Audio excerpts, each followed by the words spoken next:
c'est du sérieux. Chroniqueur sport au Journal de Montréal, Benoît Rioux, pour la deuxième fois, Benoît. Oui. Ça va bien? Ça va bien, toi? Ben, bravo à toi, ben oui. Écoute, on a deux sujets principaux. Un qui te plaît particulièrement, c'est-à-dire le football, malgré que je sais que tu me l'avais dit la dernière fois, tout comme moi, gros fan de baseball. Et on va faire une petite parenthèse Crosby à Montréal, qui, moi, je vois passer des nouvelles ici et là, mais on dirait qu'il n'y a personne... Tu sais, souvent, c'est sur des petits sites zouin-zouin, là, mais il n'y a personne qui fait ça dans la vie comme toi, avec qui je peux en discuter. Je veux dire, on est dans la spéculation. Mais commençons avec les Alouettes, entre autres. Oui, les Alouettes, ben en fait, moi, je suis l'équipe là, depuis quelques années déjà. Là, on est à la mi-saison. Donc, il y a une fiche de 5-4. Ils se sont fait jouer un vilain tour là, lors du dernier match parce que Cody Fajardo, qui était le corps arrière des Alouettes lorsqu'ils ont remporté la Coupe Grey en 2023, venait à Montréal dans l'uniforme des Elks d'Edmonton. Puis, à 15 secondes de la fin, un touché dans la zone des buts, ce qui faisait penser un peu à comment ça s'était terminé en finale de la Coupe Grey. Là, dans ce cas-ci, Fajardo avait permis, grâce à Tyson Philpott, de marquer le touché vainqueur et c'était la fête. Puis là, évidemment, l'enjeu était différent, mais c'était un scénario de rêve pour Fajardo dans ce cas-ci. Puis pour les Alouettes, une autre défaite crève-cœur. Mais j'ai tracé un bilan de mi-saison aujourd'hui dans le Journal de Montréal. Les plus, les moins, finalement, un peu, là? Ouais, les plus, les moins, les surprises, les déceptions. Puis le constat dans tout ça, c'était il est encore trop tôt pour paniquer. Parce que on est juste à la mi-saison. Il y a énormément de blessés chez les Alouettes, dont le corps arrière Davis Alexander. C'est là où l'équipe ne paraît pas bien, là, parce que là, l'ancien corps arrière vient les battre à la maison. Puis on a fait le choix d'y aller avec le jeune Davis Alexander au lieu de Cody Fajardo. Puis finalement, Cody Fajardo profite de l'absence d'Alexander blessé, puis marque un touché vainqueur. Mais c'était quand même une belle fin de match. Puis ce qui est intéressant, c'est la deuxième moitié de la saison. Là, ça va être intéressant. Avec la position des Alouettes au classement, je suis pas inquiet. Ils vont faire partie des éliminatoires. L'objectif est toujours de terminer au premier rang de la division Est. Actuellement, c'est les Tiger Cats de Hamilton qui sont au premier rang. Donc, avec une fiche de 6-3. Les Alouettes à 5-4. Tout est permis. Donc, ça va être super intéressant, là, la deuxième moitié de saison. Mais je suis surpris que tu dis qu'arriver à la mi-saison, une fiche de un peu au-dessus de 500, là, si on veut parler en baseball, c'est comme, il ne faut pas paniquer. Ça m'apparaît comme pas si grave. Si t'es, je veux bien croire que tu n'es pas le champion, 6-3 pour Hamilton, mais est-ce que dans le football, peut-être canadien en particulier, quand tu arrives à la mi-saison avec juste une fiche de une victoire, une défaite, là, pour faire une histoire courte, c'est habituellement, ça regarde mal, habituellement, c'est tout ce que tu dis? La Ligue canadienne de football est particulière dans le sens où il y a 9 équipes. Ouais. Donc, habituellement, c'est 3 équipes par division qui font les éliminatoires. Puis, dans la division des Alouettes, il y a seulement 4 équipes. C'est sûr qu'il y a une règle en bon français qu'on dit du crossover. Donc, si la 4e équipe de la division Ouest est meilleure que la 3e équipe de la division Est, bien là, à ce moment-là, il y a seulement 2 équipes de la division Est qui vont faire les éliminatoires. Mais c'est là où c'est intéressant pour les Alouettes, parce que oui, là, on peut dire, à 5-4, tabarnouche, il aurait pu être à 7-2 parce qu'ils ont perdu 2 matchs à domicile par juste 1 point. Mais si on regarde derrière eux au classement, les Argonauts de Toronto, qui sont champions en titre de la Coupe Grey, ont une fiche abominable de 2-7, si je ne me trompe pas. Puis Ottawa fait pas beaucoup mieux là, à 3-6. Donc, la marge de manœuvre est encore existante pour les Alouettes, d'autant plus que les blessés seront bientôt de retour. Parce qu'on parle beaucoup de l'absence du corps arrière Davis Alexander, mais t'as Tyson Philpott, un receveur de passe canadien qui est pas là, Austin Mack, des joueurs à défensive, Cabionento qui est le meneur pour les interceptions. Bref, il y a une panoplie de joueurs qui sont absents présentement.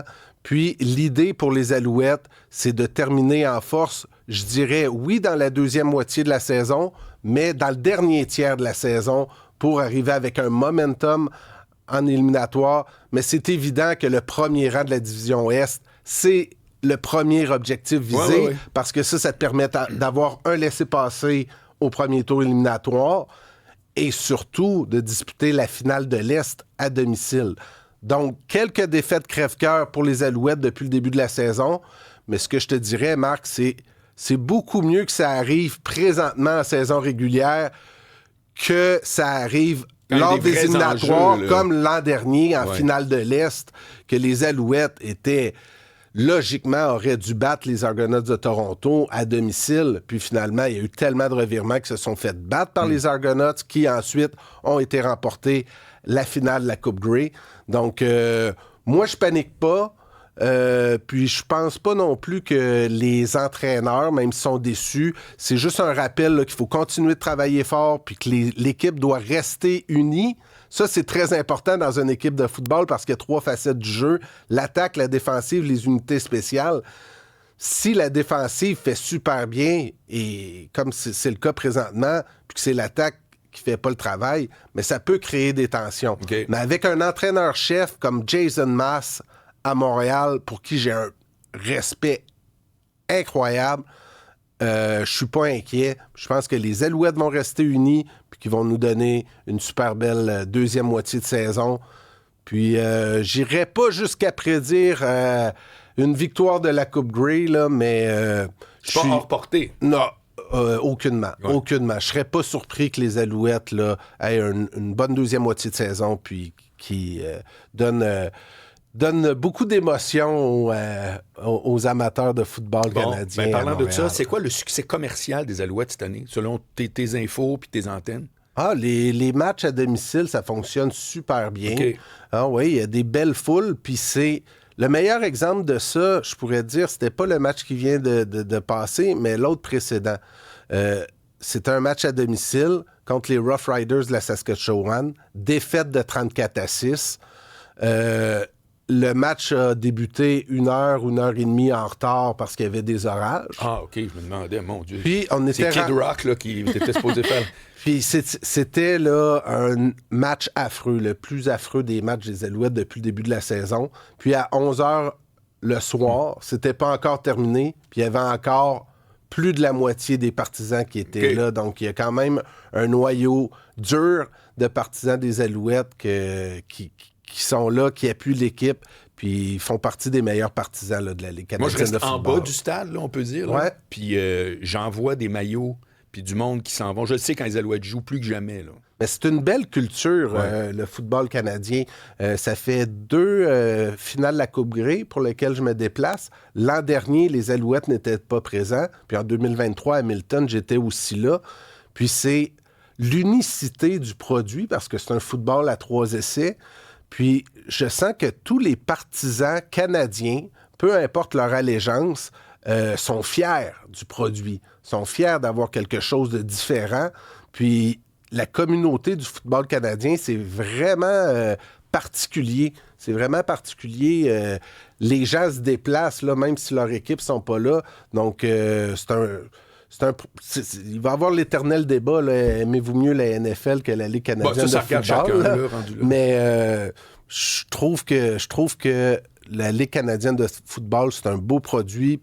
Puis les Montréalais sont chanceux d'avoir une bonne équipe présentement parce que là, on est un peu inquiet avec une fiche de 5-4, mais si on retourne il y a 3-4 ans avant l'achat de l'équipe par Pierre-Carl Pellado, l'équipe là, aurait été contente d'avoir une fiche de 5-4 à la mi-saison. Ouais. Benoît Rioux, serais-tu prêt à dire que le football universitaire aussi continue à fleurir? Parce que, par exemple, moi, j'ai des amis qui m'invitent souvent, plus que, par exemple, pour les Alouettes, il y a comme un engouement autour de ça aussi. Oui, entre autres. Est-ce que c'est le cas? Est-ce que ça aussi, ça monte en même temps que l'attirance envers les Alouettes?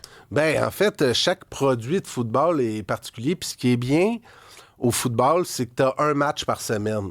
Donc, c'est vraiment un rendez-vous. Donc, peu importe les niveaux, que ce soit universitaire, canadien ou dans la NFL, c'est comme un rendez-vous hebdomadaire pour les partisans. Puis c'est vrai que le football universitaire, c'est extraordinaire. Les Carabins qui font un super bon travail, puis le produit du Rouge et Or de l'Université Laval, entre autres, à Québec. Ça marche tellement à Québec. Là. C'est incroyable. Ça me fait capoter. Là. Ils pourraient rajouter des estrades à chaque année, mon vieux. Est-ce que c'est parce que c'est abordable? Est-ce que c'est parce que l'ambiance est plus fun dans ce genre de partie-là? C'est quoi l'étincelle qu'on aime de ça?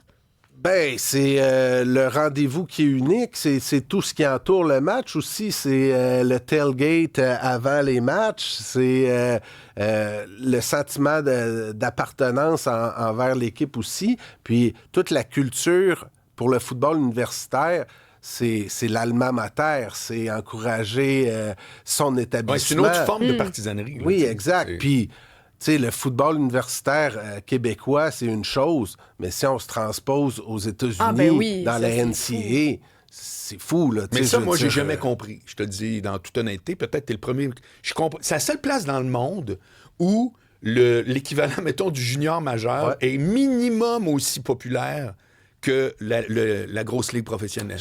Comment t'expliques ça? Je pense que c'est une question de culture. Les gens sont fiers de l'université qui représente quand ils étudient là, mais aussi ceux qui ont été diplômés de leur université n'oublient jamais d'où qu'ils viennent. Puis il y a comme une fierté, puis c'est au football, c'est au basketball aussi, avec le March Madness, c'est fou, là, tu sais, fait que... Mais sûrement comme le soccer, un peu aussi à d'autres endroits, comme en Amérique du Sud, où, tu sais, c'est viscéral d'aller voir les parties de soccer, puis t'encourages tes équipes. Mais tu sais, mettons, à Lima, au Pérou, il y a plusieurs équipes de soccer. Je sais pas combien exactement, je pense qu'il y en a 3 ou 4. Dans la même ville. Dans la même ville, puis les gens virent fous. Fait que tu sais, il y a la proximité peut-être.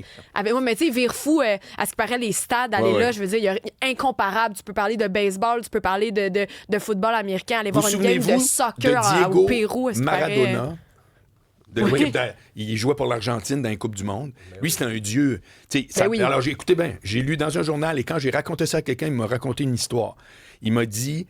en Argentine, encore aujourd'hui, puis peut-être qu'on a 87 Cube Radio, des gens qui sont des Argentins d'origine, il y en a qui se marient puis qui invoquent Maradona au mariage. C'est un Dieu béni. Non, c'est pas une blague.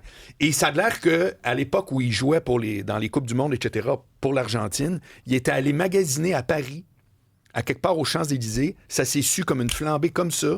Il a fallu qu'il bloque la rue, ferme le magasin. Ça a été... Comme YouTube avec Where the Streets Has No Name, là, quand ils font une toune surprise à Los Angeles sur un toit puis que les gens arrivent. Mais là, c'est juste un gars tout seul qui performe à rien, mais qui est... c'est Dieu sur terre. Là, c'est fou. Là, c'est malade. Chaque pays est différent. Mais ça, c'est pire chaque que pays a une culture. Là, ici, au Québec, puis ça pourra faire peut-être un lien avec notre prochain sujet, c'est le Canadien de Montréal. S'il y a des gens de l'extérieur qui viennent au Québec puis qui voient à quel point il y a une folie autour du Canadien de Montréal, et vous direz que, voyons, ça se peut pas. Mais attends un peu, mais il n'y a pas un joueur des Canadiens qu'on va fermer à la rue parce qu'il va magasiner au Toys R Us, là. Non. C'est de ce niveau-là. Moi, je te dis, c'est comme à capoter. Mais t'as raison, frénésie totale. D'ailleurs, il va se faire arrêter dans le Toys R Us, ça, c'est sûr. Oui, ça, c'est sûr. Puis peut-être qu'il va éviter d'aller au Toys R Us. Peut-être aussi. Donc, ça a l'air qu'il y a le joueur Bouchard qui se fait dire « Tu ressembles à Benoît Rioux ». Il s'est fait dire ça à quelques occasions. Ben, la barbe, tout. Non? Moi, j'ai entendu ça. Ce qui était drôle, c'est que la semaine dernière, j'ai joué... tu sais que je suis un grand fan de baseball, puis j'ai le privilège de jouer avec les anciens Expos. On a fait une tournée de balle molle. T'as joué? Oui. Wow. Je joue avec eux parce que moi, quand ils m'ont invité à couvrir l'événement, je leur ai dit, tous les anciens Expos, là, il n'y en a pas un qui veut être accroupi derrière le marbre. Là, je veux dire, ils ont 60-65 ans. Moi, je suis un receveur dans l'âme dans ma ligue de bière de baseball. Donc, l'anecdote, c'est que quand j'y vais, je fais semblant que je suis Brent Smith parce que lui aussi, il avait une barbe rousse un peu comme ça. Donc, Bouchard en est un. Oui. Puis, tout le monde veut être Benoît Rioux. En 1 minute et quelques, Sidney Crosby à Montréal, moi, je vois... Il n'y a pas aucun média officiel qui en parle comme tel, mais tu vois ça sur des sites de fans.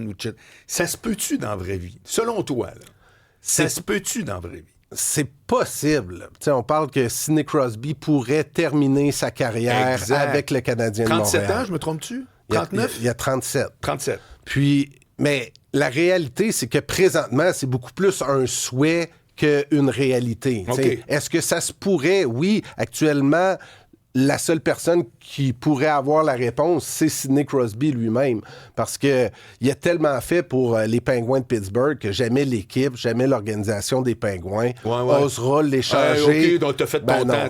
T'as raison. Donc, c'est Sidney Crosby qui va décider, est-ce que je veux avoir une espèce de carrière parfaite avec une seule équipe, là, qui est très, très rare là, dans le sport professionnel d'aujourd'hui. Puis, tu sais, parfois, on entend la comparaison avec Raymond Bourque, qui avait fait tout sa carrière avec les Bruins de Boston, puis qui avait terminé en remportant la Coupe Stanley avec l'Avalanche du Colorado. La comparaison est bonne, mais la grosse différence, c'est que Sidney Crosby a déjà gagné la Coupe Stanley. Oui. T'sais? Donc, fait que toi, tu attribues ça à un souhait personnel. Ben, pas un souhait personnel. Non, pas toi, de lui. Ah non, je pense que c'est un souhait des partisans présentement. Non, mais ce qui va faire la différence, c'est si Crosby lui-même dit... Sais-tu quoi? Ouais. J'aimerais ça aller finir ça à Montréal. Pour garder un peu d'espoir, je dirais que selon moi, selon ce que j'entends, selon ce que j'ai lu, le Canadien de Montréal fait partie des destinations où que Sidney Crosby accepterait de terminer sa carrière. Ouais, on n'a rien dit encore. Mais est-ce que Sidney Crosby souhaite vraiment quitter les Penguins de Pittsburgh? Je ne crois pas. Puis actuellement, on lit beaucoup de rumeurs, puis on peut croire ce qu'on veut, puis ça fait du bien des fois, puis c'est l'été, puis c'est le fun, puis parce que ce serait fou, là. Ce serait malade là, d'avoir Sidney Crosby à Montréal. Là. Ce serait une des plus grandes nouvelles, puis ce serait tellement bon pour les jeunes de l'organisation, là. Donc, je veux pas bouder notre plaisir, mais actuellement, la réalité... c'est que c'est beaucoup plus un souhait, puis c'est un peu de la fabulation. Là, Sidney Crosby, présentement, est beaucoup trop professionnel pour lui-même dire « Ah oui, je le ferai ou je le ferai pas. » Non, c'est ça. Ouais, moi, je pense à ça, mais pas sûr ici. Exact. Benoît Rioux, du Journal de Montréal, on peut te lire à une bonne fréquence? T'écris à quelle fréquence dans le journal? Tous les jours. Tous les jours. Ouais, pas mal à tous les jours. Je suis... assez ponctuel. Bon, on invite les auditeurs aussi à t'écrire parce que ton email est en tout chaque article pour dire « Je suis pas d'accord, j'aime pas ça, va plus voir, voilà. » Ben oui, ça fait partie de la beauté du sport, c'est les formidable. débats. Ouais. Salut, merci Benoît. Merci Marc.